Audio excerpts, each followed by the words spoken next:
Hello everyone, তোমাদের সাথে আরো ছোট একটি গল্প নিয়ে হাজির হলাম। আজকের গল্পের চরিত্র তৃষা আর আরিফ। তো আগে বলে রাখি, যদি আমাদের গল্পগুলো ভালো লেগে থাকে তাহলে অবশ্যই একটি লাইক দিয়ে পাশে থাকবেন, এবং যদি পেজে নতুন হন তাহলে অবশ্যই ফলো বাটনটি প্রেস করবেন। তো চলো শুরু করা যাক। তো গল্পের চরিত্র তৃষা অ্যান্ড আরিফ। একটি মেয়ে ছিল যার নাম ছিল তৃষা। তৃষা দেখতে সুন্দর, খুবই হাসিখুশি আর বন্ধু বান্ধবের সাথে বেশ জনপ্রিয় ছিল। তার পরিবার তাকে অনেক ভালোবাসত আর সবসময় চাইতো তৃষা তাদের মান রাখুক। তৃষার এক প্রেমিক ছিল আরিফ, যে তাকে খুব ভালোবাসত এবং তাদের সম্পর্ক নিয়ে খুবই সিরিয়াস ছিল সে। তারা একসাথে অনেক দিন ধরে ছিল এবং ভবিষ্যতের স্বপ্ন দেখত। কিন্তু তৃষার জীবনে কিছু পরিবর্তন আসে যখন তার পরিচয় হয় অন্য এক ছেলের সাথে, যার নাম ছিল সোহান। সোহান ছিল রোমাঞ্চপ্রিয়, উদাসীন আর অনেক স্বাধীন চেতনা। তার সঙ্গে প্রথম দেখা হওয়ার পর থেকেই তৃষা তার প্রতি আকৃষ্ট হয়ে পড়ে। সোহানের সাথে কাটানো প্রতিটি মুহূর্ত যেন তৃষাকে এক নতুন জীবনের স্বাদ দিত।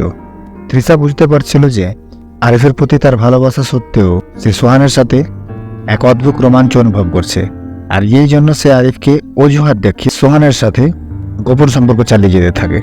সে আরিফকে বলতো যে তার পরিবার তাকে বাইরে যেতে দেয় না, বা পড়াশোনার চাপ রয়েছে, কিংবা পরিবারের কাজে ব্যস্ত। আর পরিবারের সামনেও সে পড়াশোনা বা বন্ধুদের সঙ্গে মিথ্যে বাহানা দিয়ে সোহানের সাথে দেখা করতে যেত।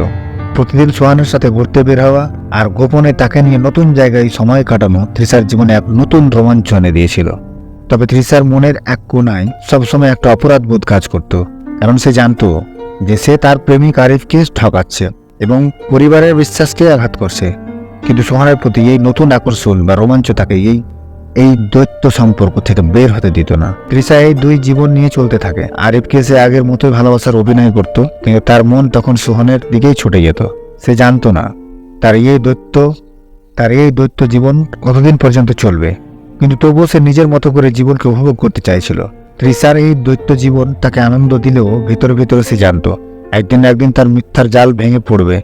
তবুও সেই মুহূর্তে সে নিজের রোমাঞ্চকেই বেছে নিয়েছিল, নিজের সত্যিকারের ভালোবাসাকে দূরে সরিয়ে রেখে। এবং ঠিকই একদিন শেষমেশ আরিফ জানতে পারে যে তৃষা অন্য কারোর সাথে যুক্ত, তৃষা অন্য কারোর সাথে লিপ্ত, এবং আরিফ তাকে কিছু না বলে সে নিজে চুপচাপ হয়ে থাকে।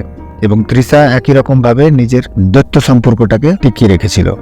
যখন জানতে পারলো তখন সে তার মুখের উপর সরাসরি বলেই দিল, তোমার চাইতে বেটার, তোমার চাইতে সব দিক দিয়ে ভালো, তোমার চাইতে অনেক সুন্দর, তোমার চাইতে অনেক ভালো, অনেক ভালো, অনেক ভালো। এই বলে সে তার মুখের উপর সব কথা বলে দিল এবং সে সেখান থেকে চলে গেল। আরিফ চুপচাপ থেকে গেল। তার মন খারাপ হলো, মন ভেঙে পড়লো, কিন্তু সে কিছু বলল না। তো প্রত্যেক গল্পের মতো এই গল্পের শেষেও আমার একটা প্রশ্ন, যে তৃষা যেটা করেছে সেটা অবশ্যই ভুল, কিন্তু আরিফ চুপচাপ থাকলো।